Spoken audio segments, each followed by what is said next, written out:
Yesterday we got a very peculiar tease for a very peculiar Pokemon. My friend Malamar! Since then, Malamar has been slowly taking over all Pokemon social media and even popping up IRL at some of the Pokemon centers in Japan. But it seems we'll have to wait until next week to actually see its Mega Evolution.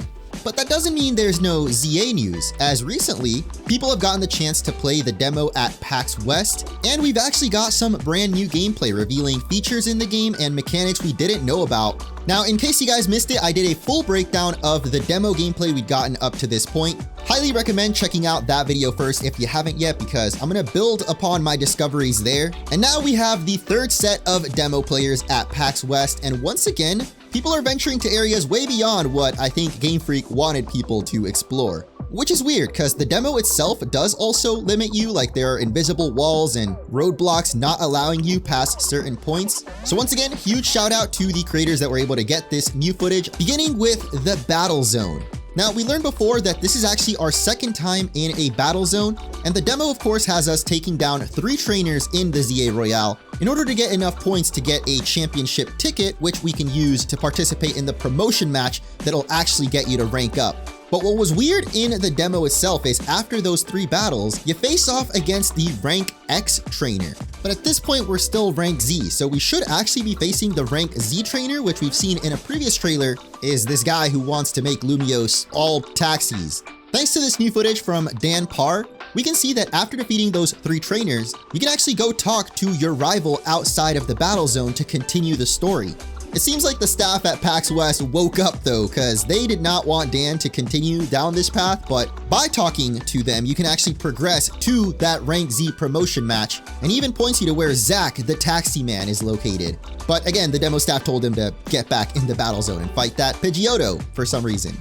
I do think this is how the official Legends ZA will be though, giving you the option to try and take down that rank X trainer. I'm still really curious though what would happen if you defeated them early. Would you rank up twice? I don't think they would just let you skip 2 ranks, and people in my previous video pointed out that the +2 rank that appears here is just letting you know that this trainer is 2 ranks above you. So I'm really curious what would happen if someone was able to defeat him.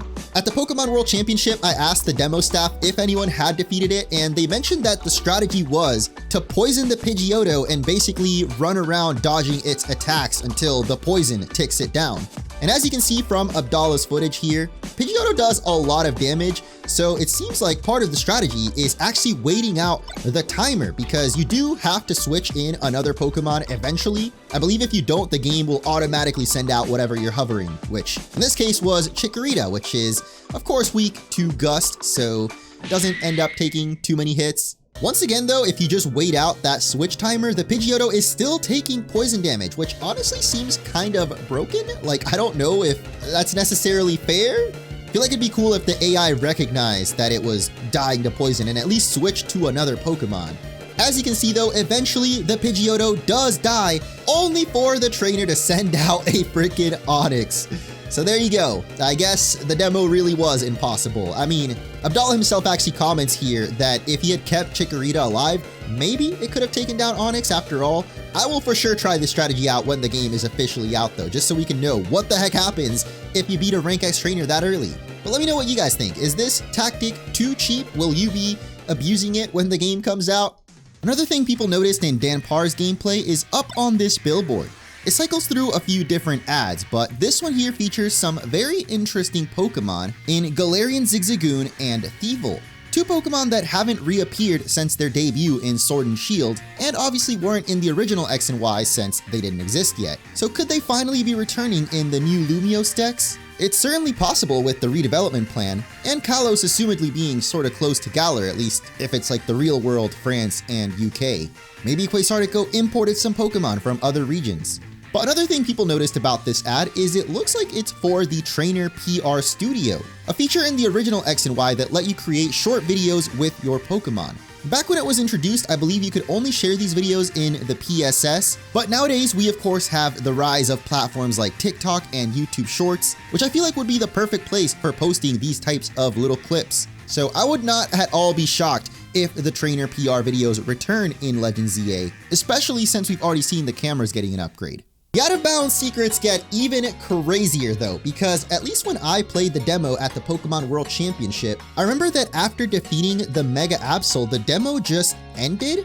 Well, there was like a little bit of story, and then when the mission is complete, then the demo would end. Like they would tell you like, thank you for playing and step away. But for whatever reason at PAX, that doesn't seem to be the case, and the story just kept going with our character actually waking up the next morning in Hotel Z. And immediately we get some very interesting confirmation from our rival Tawny here, as she says that on the news they were saying Magenta and John Plaza both got turned into wild zones. So it seems as you progress through the game, more wild zones get added. That seemed kind of obvious because, at least in the previous demo footage, you could only see, I believe, up to Wild Zone 6 on the map, but of course we knew from previous trailers that Wild Zones go all the way up to 15, maybe even beyond. Now, them popping up overnight, that is some quick turnaround. They must have some crazy construction workers. I mean, it is the world of Pokemon. I went back to the Lumiose map from one of my old videos, and John and Magenta Plaza were two of the wild zones we weren't sure about, but I did theorize that every one of the plazas would be wild zones at some point in the game. Now, something really interesting I noticed is in a previous trailer, we actually see Wild Zone 11 in the background, and I couldn't help but notice this area looked very familiar. In fact, I believe it is the exact same park that we walked through as we're chasing Zygarde on the way to that Mega Absol battle in the demo. You can pretty much exactly one-to-one match, except for the fact there was no Wild Zone there in the demo, of course. And later on in the trailer, you can actually see Wild Zone 11 in the background too, so I believe this park itself is Wild Zone 11. Kinda crazy though, considering how close these two wild zones are. Like, does the entire city just become a wild zone by the end of the game? Is the whole thing lit up in green holograms? Because it's not like Lumiose is looking too big in what we've seen so far. That's maybe been like the biggest worry with this game, is that it's not big enough. But like, if the whole city becomes a wild zone by the end, there's just wild Pokemon roaming the entire thing, that would be pretty cool. Or at least give us a lot more variety than what I was expecting. Going back to the gameplay inside Hotel Z, we get some more interesting lore implications. AZ then tells us to listen to the voice of Lumiose, which could come off as just an old man rambling, but maybe some people could read more into it, like the city of Lumiose itself is alive. And I've mentioned before how it's kind of weird that the holograms for the wild zones are all green. You know, Zygarde itself is green, so maybe Zygarde is under Lumiose? That one's definitely a stretch. But what's really interesting is when we finally get back control of our character, you can see in the party menu, we actually have Chikorita and Absol, which means you don't actually get to keep the Mega Lucario that AZ lets us borrow to battle the Mega Absol. I did see one comment that thought it was a little lame that they just give us so many Mega Evolutions right off the bat. So there you go. It seems like you actually only get the one Mega Absol, and you actually have to earn it by defeating it, which I think is pretty cool. You might have also noticed that Professor Mabel pops up and says she's got some new research that you can do. We've seen in a previous trailer that Professor Mabel is basically this game's Laventon, like from Legends Arceus. You know, she'll give you little research quests. By completing those, you can get access to more TMs. And despite being told not to go up the elevator though, this absolute mad lad goes up to the rooftop, which we have seen in previous trailers and even in the previous gameplay for like 2 seconds. We saw it at night, but here we get to see it during the daytime, which is pretty cool. I like the view from up here. What's a lot more interesting is the second floor. As you can see, there's a whole hallway down here and multiple rooms that you can go up to and learn that they're actually locked. I know that we're staying at Hotel Z, and in fact, that is the room that we're going into next, our own room, which is confirmed when you go up to the bed, you'll see that you can actually rest until nightfall. And this is huge. I know it might not seem like it, but in Pokemon Scarlet and Violet, there are so many times I wish I could just sleep till day or nighttime. It was a thing in Legends Arceus, so I guess I should have expected it to be in ZA, especially with the ZA Royale only popping up at night, and different wild Pokemon appearing in the day and night as well. It's a couple other little things here in the room. I thought maybe you could change clothes at the wardrobe, but it just talks about the bag. And then the demo comes to an end. So it was still time, but big shout out to Abdallah for getting us all of this valuable information inside Hotel Z, and even with the Pidgeot actually defeating it. Big props for that. But you might have noticed during the loading screens, there are these tooltips that pop up. I mentioned a few of them in the previous breakdown, like the fact that speed stat affects cooldown, but we have a few new ones thanks to this footage. A big one is that alpha Pokemon apparently learn moves that species doesn't normally learn. Pretty cool. It gives you more of a reason to catch these alpha Pokemon than just the fact they're big. But the biggest new reveal from these is about the C+ moves we've seen in many of the past trailers, now officially known as just plus moves. The original image is pretty blurry, so I've tried to fix it, but it says Mega Evolved Pokemon use moves as plus moves by default, even ones they haven't yet mastered. In case you don't remember, in Pokemon Legends Arceus, there was a mechanic called Move Mastery. Basically, once you've leveled up enough while the Pokemon has the attack, it eventually masters that move and can then use it in Agile or Strong Style. Of course, Agile and Strong Style is no longer in Legends ZA, but it seems like these plus moves are the replacement for that. And I always found it curious that in any scenes showing Mega Evolution, every move seemed to have the plus symbol. Now it is confirmed that Mega Evolved Pokemon always use plus moves even if they haven't mastered them. But what about Pokemon that can't Mega Evolve? What do these plus moves do for them?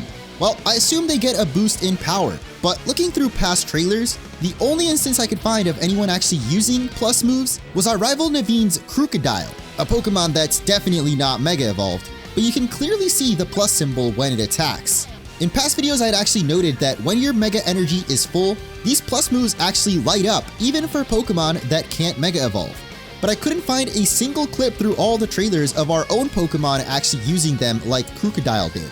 And having played the demo myself, our Lucario even prior to Mega Evolving does have plus moves, but I didn't notice any way to activate it, so it's possible this feature isn't unlocked until later. And you may have noticed that the Mega Energy meter is segmented, so my prediction would be that you'll unlock the ability to use Mega Energy to power up any attack that a Pokemon has mastered at the cost of a single notch of the Mega meter. At least I think that would be the most interesting thing from a strategic standpoint. Means you don't have to use the Mega Energy just to Mega Evolve. Instead, you can use it to power up your regular Pokemon too. And that's about gonna wrap it up, so let me know what you guys think of this new gameplay. Specifically, the plus moves I think is really interesting. The implications to the gameplay, the fact that you can choose to Mega Evolve or power up all your Pokemon. At least it seems to me that's how it'll work. So very interesting for people that are not as big of fans of Mega Evolutions or don't want to rely on just one Pokemon. Does this at all change your strategy for Legends ZA, like what Pokemon you'll bring along? Maybe one with the move Toxic, because that seems like a pretty broken strategy to me. But man, I am just so excited for this game. I have some other projects in the works, but really with only a month and a half left until ZA, my brain pretty much is only thinking about this game. I want to play it, man. I'm so excited. If you guys are excited as well, don't forget to hit that like button and subscribe if you haven't, because I'll be doing a full playthrough, guides, and any news that comes out about the games. I'll keep y'all updated, because even though we didn't get a new Mega Evolution this week, we may just be getting another trailer next week. At least according to leaks, it seems that there's a Nintendo Direct coming. Stay tuned and I'll catch you in the next one.